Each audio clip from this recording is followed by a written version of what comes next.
Good morning, my peoples. This is another live reaction, awkward beginnings. You know what I'm saying? Everybody new here, come subscribe, um, do your thing, man. Uh, wipe your feet off, man, and hit the like button, that subscribe button, and share if you can for me, if you don't mind. Uh, we here to watch Kev Max interview with Monster Cody. So as we always do about this time, be patient with me while I find that good footage for y'all. This is a million view interview, man. So congratulations to Kev Mac, man. For I don't know if this is his first million view interview, man, but yeah, this is a million view interview. Uh, and it was a pretty good interview, man. I ain't even gonna lie, very good interview. So 1 second.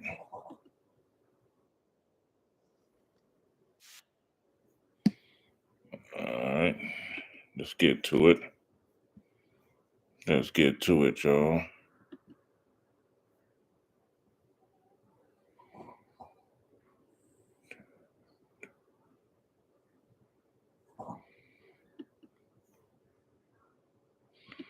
All right, this is Kev Max Monster Cody interview, million view interview, man. This was very good interview, man. And man, I've probably watched it a good 100 times myself, you know.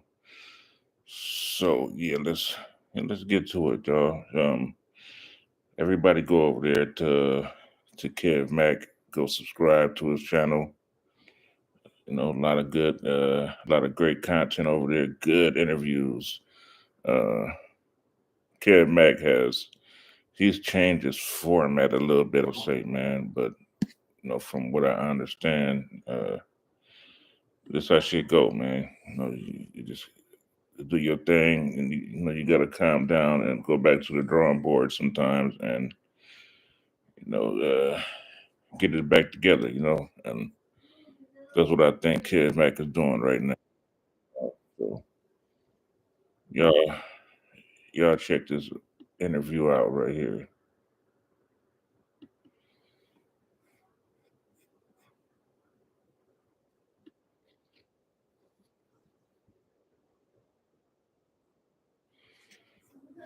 Hold on 1 second, y'all. Let me get this together for y'all.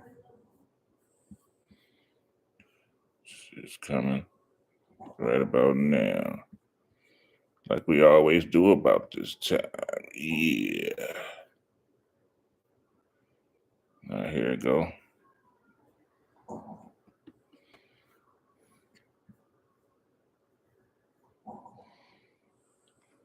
Let's get to it, y'all. Your childhood friends from when you were with us. Let me tell you something, man. I've been trying to track this guy down. He was the king of school. He was next to me at the graduation class when we performed on strangest thing happened here. The day before I joined the gang, this guy robbed me.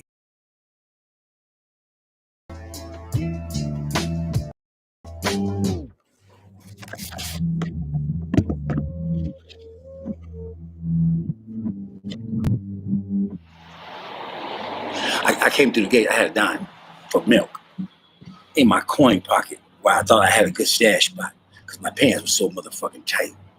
My mother had just made some bullshit. Anyway, I pushed through the gate, dude at the gate, getting his taxes, patting people down. He said, let me get a nickel. I said, I ain't got no money. He said, all I find I can have, because that was like the saying back then, all I find I can have. So I said, yeah, you can have. So he started patting my pockets, but he couldn't feel nothing. That fool went right in my coin pocket and found that dime. And he cracked. Boom! And he didn't even have to crack me. See, that's what upset me. I would have paid my tithe, but now you, and that's personal. So you cracked me, right? Boom. So I went down, lip busted, money gone, robbed and assaulted. Next day I joined the gang. Took me 2 years to see this dude. He went from no gang, but in 2 years I had excess. And I would like to say that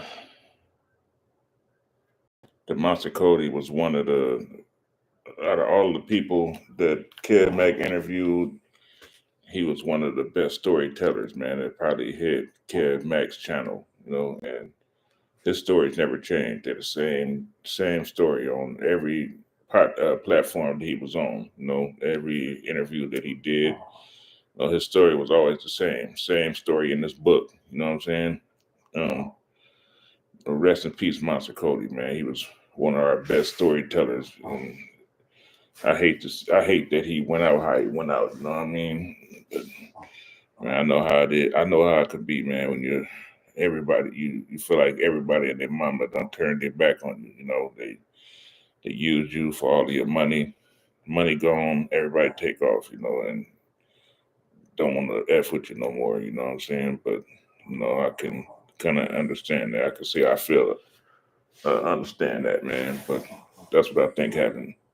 There are so many fucking fathoms towards the bottom in this gang world that I wasn't even the same person when I seen him in 8th grade. Because that shit happened in 6th. And I walked through the gate and there he was. That fucking Henry Clay. Way down there on 123rd. Gate. And I got on him. Right there. Got on him. And I just do the whole bottom teeth out. I took my time, man, when he assaulted this dude. Because I was so maniacal by that time. I had so much anger. So much hatred. And then this dude, all that had happened to me as a consequence of what this dude did. If he had took my dime, honestly, on everything I love. If this dude had just robbed me and took the dime because I said I didn't have it, I lied. Okay, you found it, I'm gone. If you had just did that, I would have been cool.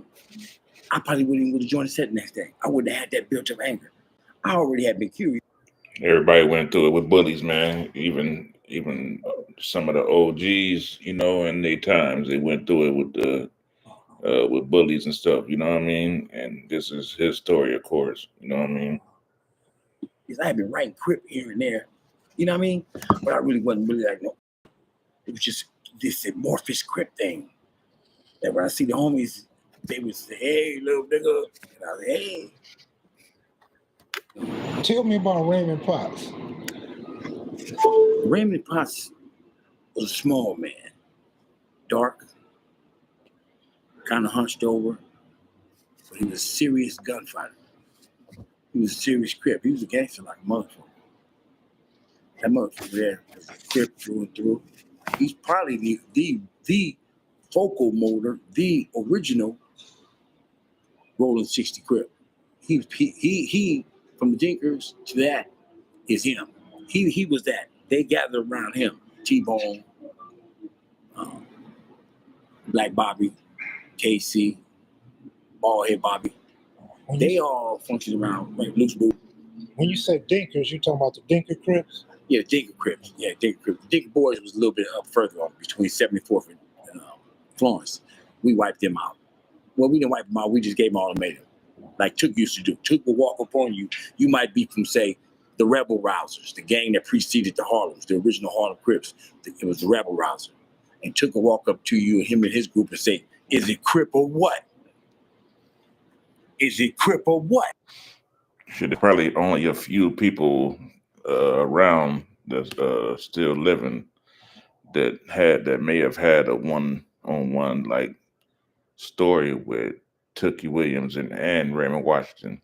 He in another one of his interviews, he tells a story about how he was kind of Tookie Williams like store runner. You know what I mean? He would go to the store and make little runs on his bike for Tookie Williams. You know what I mean? And I guess that's what they did back in those days. If you was trying to work your way up, I guess, and trying to make your bones in the gang. I guess that's what the youngsters did. And or what means we're gonna get down right here Because you're going to get down or you're going to lay down. And if you lay down, you're going to stay down. That's the rules. It was just dog eat dog. And in this environment, might is right. I don't give a fuck who you know, who your sister is. It's more of us than you. Might is right. Of course, might is usually never right. Because it's all about this. Now, and that's bullshit too. I never killed nobody with this. I always kill somebody with a gun. The guns work fine. Gun control where I live means hitting your target. That's Gun control where I live means hitting your target. That's the way gangsters think, man. And some a lot of world that we live in, that makes a lot of sense. Funny. It's funny how you say it though. You know what I mean? Gun control where I live is hitting my target. Not hitting the innocent bystander. it's gun control. When the beef started, 8 trays and 60s, was you in communication with Tookie? No. So you don't know how he felt about that war? It didn't happen, ironically. I got captured February 79. Took got captured March 79.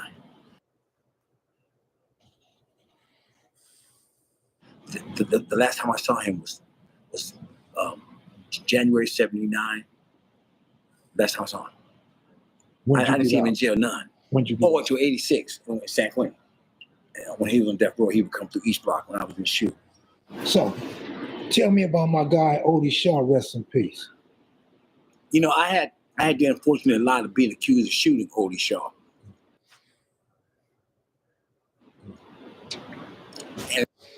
It seemed like, man, he had some kind of story with like every OG from those times. You know what I mean? That's why I think Kev Mack is one of the best interviewers out there. He knows who this guy rubbed shoulders with in his times, who he beefed with, who the allies was, and he can lay down the story, man. He has his interview template very well put together, and it's good. It's a very good template, and then that's why I mess with him. I've been messing with Kev Mack for the longest, man. And like I said again, y'all go over there, subscribe to Kev Mack, man. He still comes on every night, man. Like, probably every other night, something like that. He tells the stories, man. He got great stories. He got hundreds of stories, and I've been going up and down his catalog for years, man. You can go back to some of the good interviews, man, and they give you chill bumps. They're so good, good interviewer, man. Him and Melly Mel, um, what's his name? Shotty Mac, you know, Cartoon. These are some of the many people that came off of the Kev Mac tree of success. Who else? Old boy from Front Hood, Bam. Um, it's a lot, man. A lot of people. I would like to say that Kev Mack and Alex Alonso probably. Well, Alonso might have been around longer as far as internet wise, but they probably was rubbing shoulders around the same time. Around when YouTube started. They both got content from way back in those days, man. Good. Both of them got great interviews, from back in the days. And And it came down to this, man. They called us slipping one time. I tell you, I hadn't even heard of it. All bullshit aside until this particular day. But him and another cat pushed by. It was 3 of us. They threw, we threw. They left. So I called the homies from the original West, Big Side, Wine and Bay. God rest in peace, both of them. I called them. They come down. Boom. By the time they come down, now it's 2 carloads of them now. They come down 69. fool hang out. Oh, I said, that motherfucker got a gun. That fool had an AR-15. But this dude oldie driving. Dude hanging out the window though, another dude. So we jumped Baycott shit. Now it's a high-speed chase, but through the hood. Now fool hanging out, but he ain't busted. Now I'm been down the back seat. And we just, and just so happened, right, we go across Dinker. There was 2 motorcycle police giving somebody a ticket. And we went by and fool still hanging out the window with the AR-15, but he ain't clacking. So we just pulled over. Now the motorcycle police after them, right? Whoop, they get to the corner of Western, they wreck. Boom. The homie Twinkie jump out. Boom. Run up there. Twinkie grabbed him. Twinkie jump in their car, grabbed the AR-15, tried to get away with it. Helicopter grabbed him. Go to jail for that. Anyway, a couple days later, Odie sitting in the car on 65th and Halldale. Somebody come through him and Mary Potts sitting in the car. Somebody come through, clack, shoot Odie. They said it was me. So I go to jail for that. But 3 days later, it's a DA reject. I get out. Then I go right back for killing a guy they said I killed named D.C. Thomas. Me and Rayford get a sidewinder and get arrested for that. And this dude went to jail so many times for murders and robberies and shootings and stabbings and fights, all types of stuff. But back in those days, the law, they couldn't hold you long or something like that. My uncle used to steal cars back in the days, be out in 2 days. They say back in those days, you do a murder, you was out in 4 or 5 years. But the law has gotten so tough, it's changed. It's changed a lot. There's crimes that you'll do way more time for than murder. Way more time for than murder. You know what I mean? Some of those federal charges, man, they'll send you away for 200 years. Get rid of you. They'll lose you fast.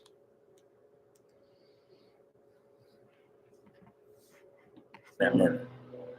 We go in for 3 days, get out, DA reject. The point I'm making about that is, on that side too, think, we all knew each other. So when I see you, you can't deny I know where you're from. And you can't deny that you know where I'm from. But when I see Big Feet, or I see Potface, or I see Bobo, or I see any one of them cats, Joe Rat, even Ace Rat, it was like, what's up, homie? How you doing? I said, they were kidding, right? You all right? But other cats, it's on. Like Lil Rock, Shyster, Mumbles. They gunners, so I'm on the front line. This is who I'm hunting. Key Rock.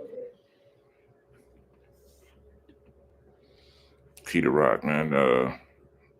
I think this fool messing around with Death Row before he got locked up. Yeah, I think he was one of Death Row's main security guards, if I'm not wrong.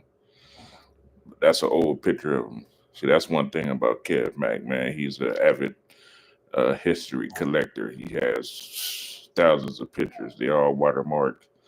He had problems with people stealing his pictures from back in the days. You know what I mean? I'd probably even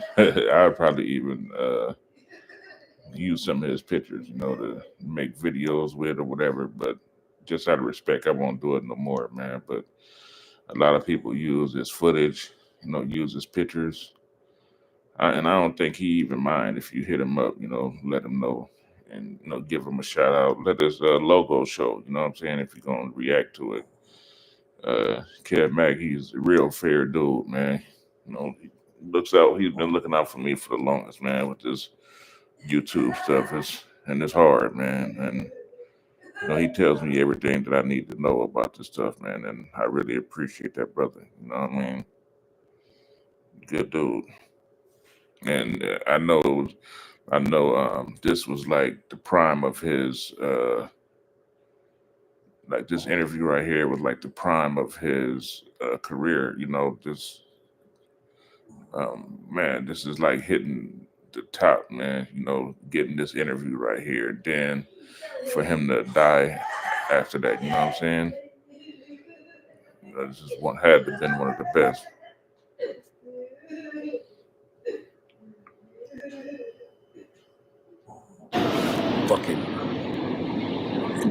fucking these dudes are. Okay. We didn't start getting on Pretty Boy till much, much later. Now, when I was young, yes, I had a lot of gun battles when I was young. And me and Monster used to shoot each other frequently. And one time we was at the park one time and we caught each other and we still started just throwing rounds at each other, broad daylight. The whole park picked up their shit and started running. We running out the back of the park. This is Pretty Boy, man. This dude had a good story. He can play guitar. Man, he was a talented dude. It was hard to see him pass away, man. He would go to all of the OGs' funerals, G'd up. You never caught him not G'd up. You know, he always had this nice top hat, you know, shoes shining, you know what I'm saying, hair done, clean brother, man. And the gang history circle or community misses Pretty Boy, man, because he's a very respectable dude. I think he said he did something like 32 years for something that he didn't do, you know, and no, he didn't cry about it, man. He just did his time, came home, and tried to get back on his feet, you know. And rest in peace to Pretty Boy, you know what I mean? He was a good dude. Um, he had some good prison stories too, man. If y'all want to go on Kev Mack and type up Kev Mack Pretty Boy interview, you know, he has a gang of Pretty Boy interviews. He has one of like the first ones is like a three-part interview, and it was just like action packed from part 1 all the way to part 3. Man, y'all gotta go check that out. Like I said, go subscribe to Kev Mack, and you know, just go to his channel and start from the top, man, and just check out his interviews from the bottom, you know, from like the beginning. He has a lot of great interviews. Go check it out. Shoot at each other. Then we ended up on Western, right in the 80s, a broad daylight shootout. Me, Monster, Rayford, some of the homies on foot. We didn't even go in the car. Broad daylight, 3 o'clock, 3 afternoon. You know, and it's amazing how you could have got away with a lot of gun battles back then, but you can't pull that shit now. So why was it some was green light, some wasn't? It's because of how we grew up. Because really, we knew deep in our heart the war was bullshit. Deep in our heart, man, come on, man, how the fuck this happened? Come on, homie. I be wearing your corduroys and my Levi's. How the fuck this? How we get to this? When do you first land in YA? See how buff that nigga was? That nigga was buff, man. It's a video on YouTube, man. This dude had to have been hitting like 400 pounds, man. Like this fool was strong as an ox. You know what I mean? It's like just strong, just natural strength. And you know, he worked out all the time. You know, he did his reading. He was a smart dude, man, before he passed away. And man, I know God's got a good place for him somewhere up there, man. I got to YA in 1982. I got captured in 81 for a robbery that me and Crazy D got captured for. Me and D was on top of the hit list for the pigs, top of the crash list. They looking for us all the time for something. So we was the go-to guys to get off the street. You get these 2 dudes, they gonna move you up in rank. You get these 2 dudes, these dudes will respect you. You get these 2 dudes, you have less problems than these other guys. Feel me? These is the motors right here. But we was handed the ignition from someone else. And we just picked it up and ran with it. Us 2. That's the difference.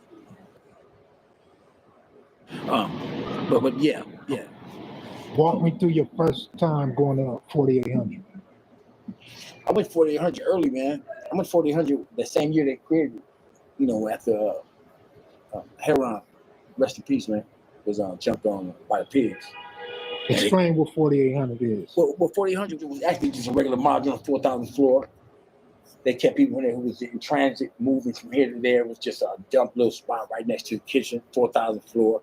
And yeah, then just so happens that at that time, I guess the pigs on the street had been doing sweeps and shit. And there was accumulation of Crips in the module, something like 12 or something. And when you put 12 Crips in the module, whether it's from Compton, Long Beach, Watts, or Compton, South Central. And they say, my cousin told me back in the days, 4800 was like the gladiator school for all the LA Compton Crips or just Crips, you know what I mean? In LA County, he used to tell me back in the days, niggas get whooped, man. They wrap you up in the blanket and whoop you with the LA County little house shoes. Just if you didn't get in the shower, wrap you up with that blanket, put you in the shower, and beat you with them county shoes, man. And shit probably hurt it like a motherfucker too. But, that's a predator ass fucking beehive, right? And so they got to go out and get it. That's just instinctual. So it's the territorial imperative. How many tiers was it in 4800? Oh, excuse me. Yeah. Set up like you would think any pig observation unit would be set up.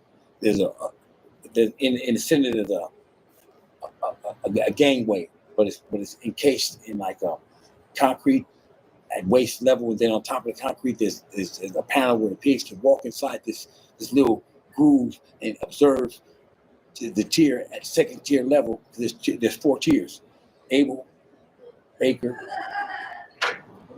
Denver, and no, Abel, Charlie, Baker, and Denver. Four, right? Yeah. A, B, C, D. Four men on the bottom, 4 on top, 6 men on the bottom. So that's how big the module was. Approximately 250 people can fit inside one of these modules. So this day it had been accumulation of about 12 Crips, 13 Crips had gone together. They had different areas of the city. They had landed all there in transit. And they went to Chow, and they seen one of the cohorts, one of the comrades, one of the good brothers, one of the G's from Spooktown, Compton, Acacia Rock, Heron. And, no, I believe here in Spooktown, yeah. And he's the G. And he got beat up by the pigs and got swole up. So the homies was upset. They were feeling away. They was feeling like that, as they should. So when he went to Chow that day, they created a situation. One of them reached across the table and grabbed one of the big buckets they were using for ice and water and all that, and threw it. And the whole thing tumbled, almost as if it's slow motion. Because once this dude got hit with this motherfucker, if it did hit it, it's on with these dudes. After I throw it, that's it. And it hit him, hit that pig, and they jumped up on the table and created a rebellion right there. Took the 4,004 floor child hostage and began demands. While they began demands, and the pigs said that they were right, they were men, and that they take care of it, that you have the absolute right to resist because the air conditioner is off. The air conditioner? Are you fucking crazy, you son of a bitch? Listen, they were next door cleaning that module out, 4,800. So when they brought them 12 to 13 Crips out, they made them come out naked. They beat them and ushered them into 4,800 and made 4,800 a Crip module. They gave them great jumpsuits. See, this is what I like about Ked Mac, man. He does his research. He goes back to the archive news channels, and he gets the articles, and he explains his point. He always hits his point, man, right on the, right on the dot, and he don't just say something. He proves it with documents and news, and the news channels or whatever. But yeah, this was a great interview, man. I like it mostly because of the research that he did on it. When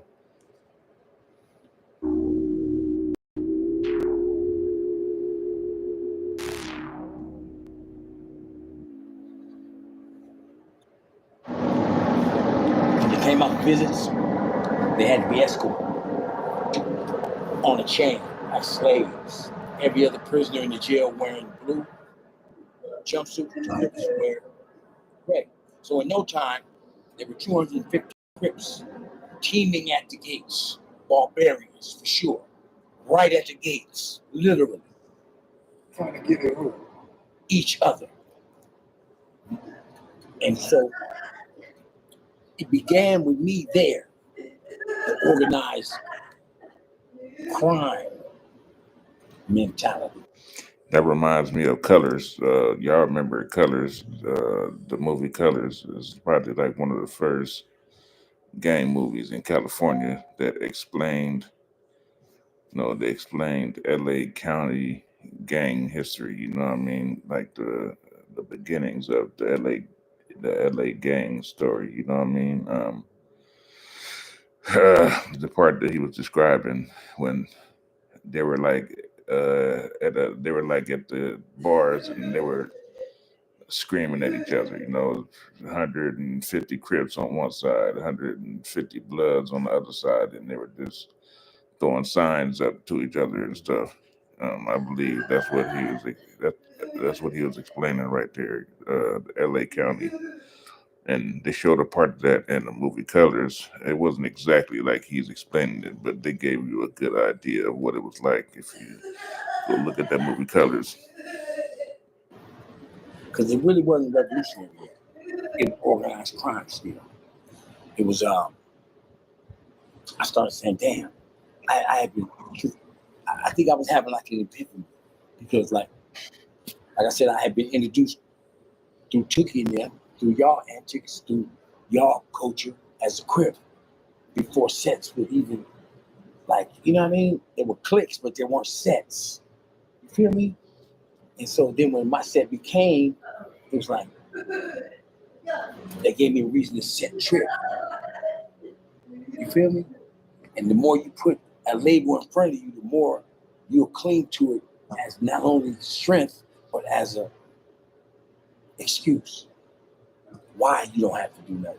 Or he might be a cripper, he from such and such a hood. Oh yeah, he a cripper, I don't fuck with them dudes. Oh yeah, he a cripper, he ain't no gangster. Or he from neighborhood. But see, the thing is, when the 60s would be at parties with us, and we'd be at the party with the Hoovers, and we'd be hollering our hood, it wasn't no antagonistic contradiction there. The contradiction was pliable. Yes, you from 60s and I'm from Trade and Hoover. But we all Crips. That's the strongest point. You feel me? These exist inside this Crip. That's what makes this shit so fucking hard. You can't dance like me, fool. You start sea-walking. And I mean, it's friendly competition. But then when friends become enemies. You see, he breaks it down.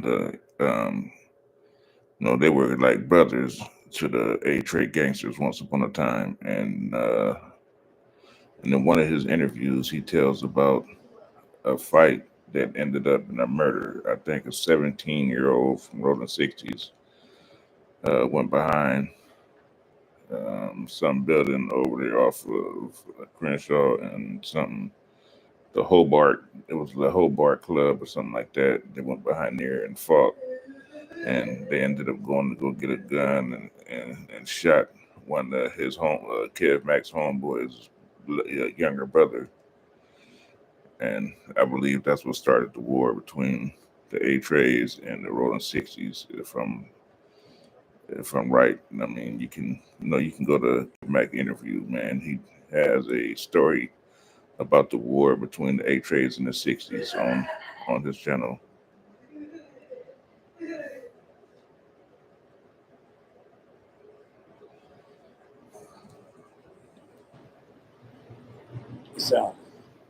It's dangerous because man, I know this dude. I hated his house. Now y'all want the house up, and his mother's in there. I mean, shit like that. Dilemmas. You start running across. When you see this dude, this dude's name just came up in some of your homie shit. He might have been involved on somebody got killed. And you see him, but you and this dude grew up from the sandbox, and you just let him pass. It's just like war is elastic, man. Politics are elastic. Love is elastic. That shit, it stretches and it accommodates. You know what I mean? Like when the crack epidemic came, and And we went from being broke and piecing up on a court, having a stolen car, getting $2 or $3 worth of gas, and somebody's legitimate car drive all day, or having a stolen car. We went from that to having an abundance of shit. And so the homies who had the most, the homies who didn't have, were gonna rob them. So they didn't come around. So when they didn't come around, the homies who didn't have nothing, the homies abandoned them. Now they really after it. But the homies who are balling will unite with anybody from any hood that got the same amount of money as them. Because then at that level, it ain't about the war. It's about the war on poverty. But it's a Ponzi scheme. Because they ain't kicking nothing back down. They going further up. And will close the door and weld it shut on you. Dudes you grew up with. That money, when the money came, it created classism. It created capitalism in the hood. It created economic disparity that wasn't just between adults and youth. Like when I was young, only adults could be in the drug game. Wasn't no young dealers. Everybody, you had to buy your commercial weed, 4-finger bags, in the wax bag with all the seeds from an adult. You know what I mean? Wasn't no kids running around with coke in their pocket or heroin in their pocket or pills. It wasn't like that. And then certain areas got certain drugs. I'm so glad that in my area, heroin didn't come through there. All right, listen. You know Big Rebo, right? Sir, I don't know who you are. Big Rebo. That's his boy right there, man. Big Rebo. Y'all want to check out on my channel, I did a reaction about Big Rebo, man. That was his boy. And he hung out with him before he passed away and shit, man. What other Crips were on the yard with you back then? Any household names?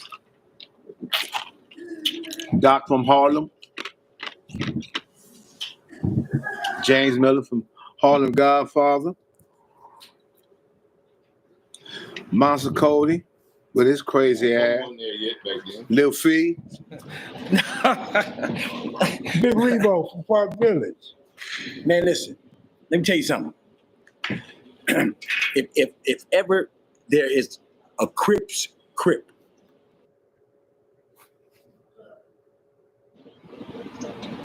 no flair, no gimmicks, no additives, no preservatives, all fucking natural. Yep, that's Big Rebo for you, man. Rest in peace, Big Rebo, man. He gave his last interview, man. His first and only interview on Kid Mac. And like Kid Mac and Melly Mel would say, man, if you know you're gonna die, tell your story, man. If you got a story, you don't have to do it on Kid Mac or Melly Mel, or you can, but give your story up. Hey, hell, you can start your own YouTube channel, but make sure you tell your story if you have one for the younger generation that they so they can know about your story. Whether it's good for them or bad for them. Let them decide. But tell your story, man. Tell your story, please. It's fucking Rebo. Look, man, look. Let me tell you how bold, how honest, how serious he is. Like I was talking earlier about fanatics, true believers.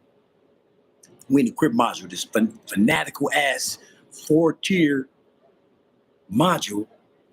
4 people in the top tiers sales. There's 18 sales on the top tier, 18 sales on the bottom, or something like that. 12 sales. 4 men on the top, 4 on the bottom. All young 18-year-old, 19-year-old. At this time, this is 84. I was 21. I was 19, 22, 20 turned 21.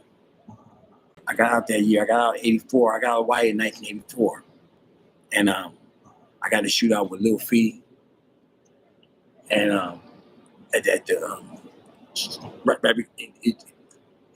that case that he's in jail already been committed already. I believe we had to shoot out. He ended up getting captured with a strap. I ended up getting captured for that shootout because 3 people got shot. So I ended up in the module. look at the stories that look at the names that he tell in the story. You know, OGs. Shit. Little Fee been locked up for like over 30 years. He went to jail for the supposedly they say that he went in the house and killed a NFL football player's whole family. And I don't know if he did it or not, but that's what he's in jail for. And he's on death row right now. Still living, like still looking good, you know what I mean? And you know, that's Little Fee. Little Fee once got into a fight with uh, with shit. No, I can't think of his name. With Tookie, yeah, he got into a fight with Tookie. They got into a fight, and supposedly he stabbed Tookie, you know, before Tookie was executed. Told me to watch with Big Eddie Boy, Lil Fee, Big Snoop, Fred Hill. It was Gang 60s there, right? It was like it was enough of to be a menace. I say 12, 14. So they was there. And a horse was there. Fee's criming. There was a little cat named Gator there. And little Gator, it was all gang writing in the cell, so came up on the marker. And I told Gator, he was younger than me, but it wasn't nobody said triple or nothing. And he said, "Hey, Monster, let me use that marker, man." I said, "Man, don't fuck my marker up, Gator." I said, "You fuck my marker up, I'm gonna knock you out." And everybody started laughing. They thought I was playing. And I kind of was, but I said it. And then I you know, at that age, you can't pull nothing back. So anyway, he takes my marker and he breaks it open and strikes up all on his wall. So at China that next day and he gives it back, it's dry. So we walking down the tier, I turn around and I get off on him. Boom! And I knock him down. He don't go out, but he don't want to get back up. So the next day, they bring Lil Fee back from High Power. Now he charged with the 4 murders. Now he didn't say with Big Crazy Pope and Rebo and some other cat. So when I walk by going to showers, Lil Fee said, hey, cuz, what's this about you knocking out my little homie? So I look at Lil Fee, man, this motherfucker is just like a fucking reptile. I mean, that's the only way I can describe him. Even then, before I had the articulation to describe him as a reptile, the dude looks like a cold-ass reptile. I mean, like, and I mean that in an evil, I'm not in a put-down way. He said he looked like a reptile. That motherfucker probably was buff as heck, swole. You know what I mean? Just imagine working out all day. He been in there in today's time for over 30-something years. You know what I mean? So this was a young Little Fee, man. He was probably swole as they come back then. Way, I mean, he just looks like, I mean, like, in a minute he's gonna go like this. I mean, his eyes are cold in his expression.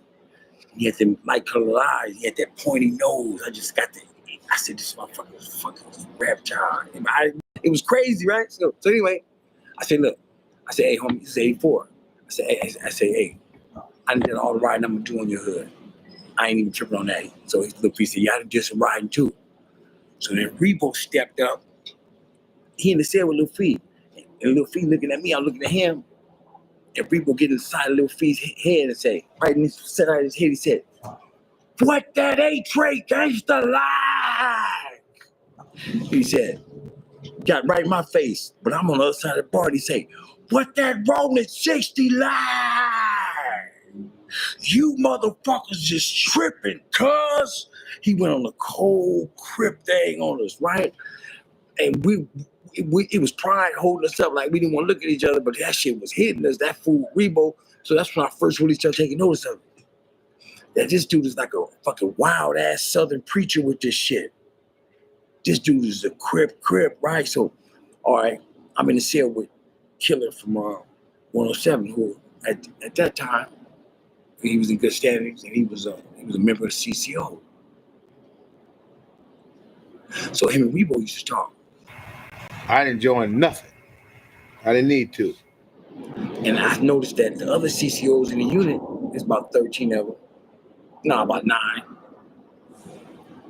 They all looked at Rebo with respect too. They treated him, you know what I mean? But what I didn't know is that there's always trouble in paradise. When you look at something, you listen. When a fine woman walks into a room, the first thing you have to tell yourself is somebody's already tired of that. Same thing with anything else. Every big man ain't strong. Every closed eye ain't sleep. Deception. It's the center of war. Was Rebo CCO? No, Rebo belonged to a group that preceded CCO. You got to understand at that time, like when Raymond hit the joint, or Movie Star, and these cats, it was still about the Black Liberation Movement. And so at that time, it was about you being down with this blackness. And then anything contrary to that, or that wasn't paying tribute to that, then you had to stop doing that, or you just be antagonistic with that, and then you didn't know where they were coming from. So the homies, that crippling was just so hard, they said, fuck it, black coats. And they went underground. And because they wear these black windbreakers that they were selling at Tracy or giving away at Tracy, and homies, but they all knew who each other was. And these was G's, our G's. But they were keeping the spirit alive. What's his name? Cutes. He talked about the black coats when he first got to prison. All of the Crips, I guess at the time, they wouldn't allow them the flag, they blue rags, whatever. So he said that they walked around with black coats on, and they all worked out together, ate together, hung together, they had their own little unit or whatever, and they all got along. It was a Crip thing, but it was more or less like a black thing.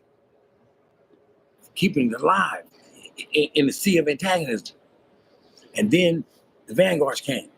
And then that was like the thing to be, because this was the new groove to roll back that old stale thing that y'all was calling the Black Liberation Movement, but y'all was really just gangsters. You know what I mean? In fact, y'all stabbed Raymond, and things like that. So it created the antagonism. And then when the guy who is now the... Y'all hear what he said? He said that fast, but he's trying to make a point right there. He said they stabbed Raymond.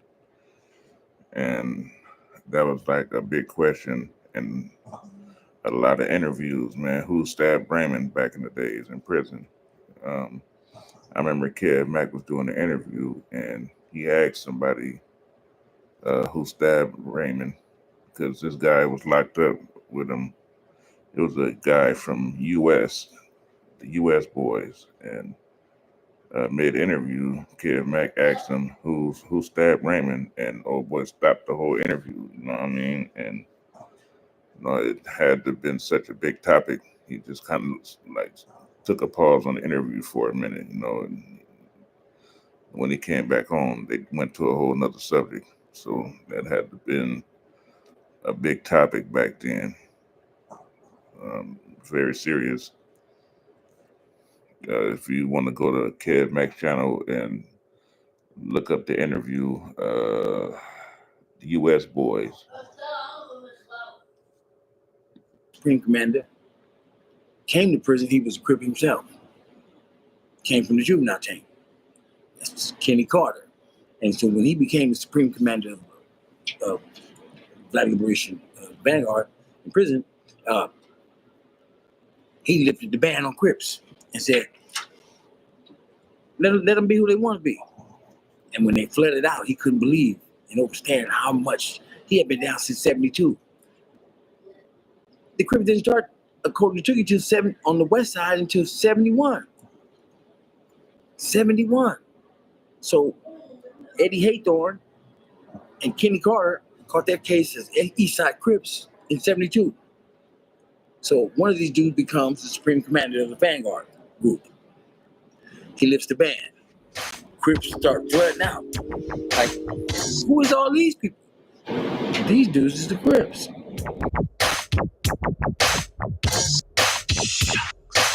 But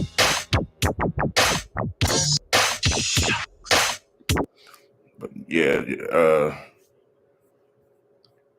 that was the Monster Kody interview, man. This is one of Kev Mack's million interviews, man. This was a very popular interview at the time. 5-part, 6-part interview, I believe. Man, y'all go subscribe to Kev Mack videos, man. Great questions, great responses. It's a great interview, man. All of his interviews are very calculating, man. He does his research.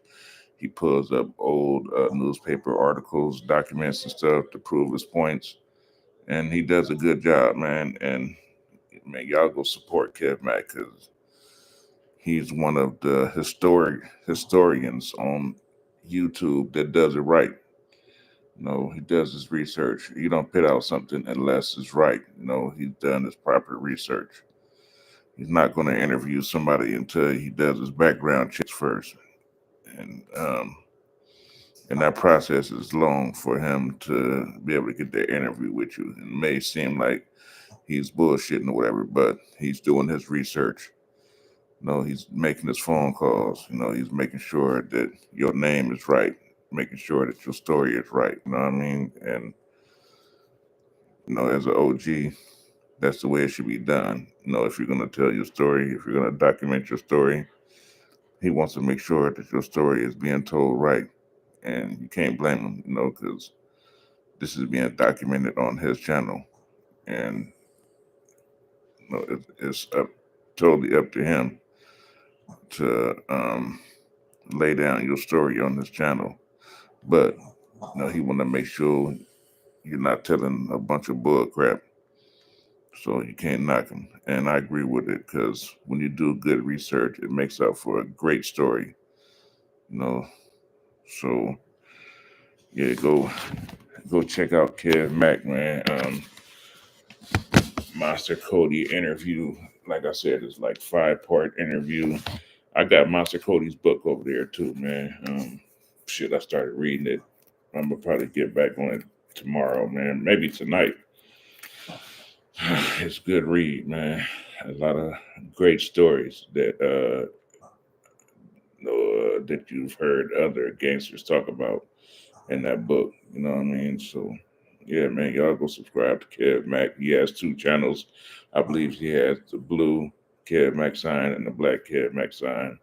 One has 100 and something thousand subscribers. The other one has like 56,000 subscribers, and he has a sports channel, chopping it up with Kev Mack, man. So yeah, y'all go show Kev Mack some love, man. Go subscribe to his channel and show my brother some love. And this is another reaction of Kev Mack interviews, man. And tomorrow I'm gonna come back. I'm gonna do another video of Kev Mack interviews, man. One of his good stories.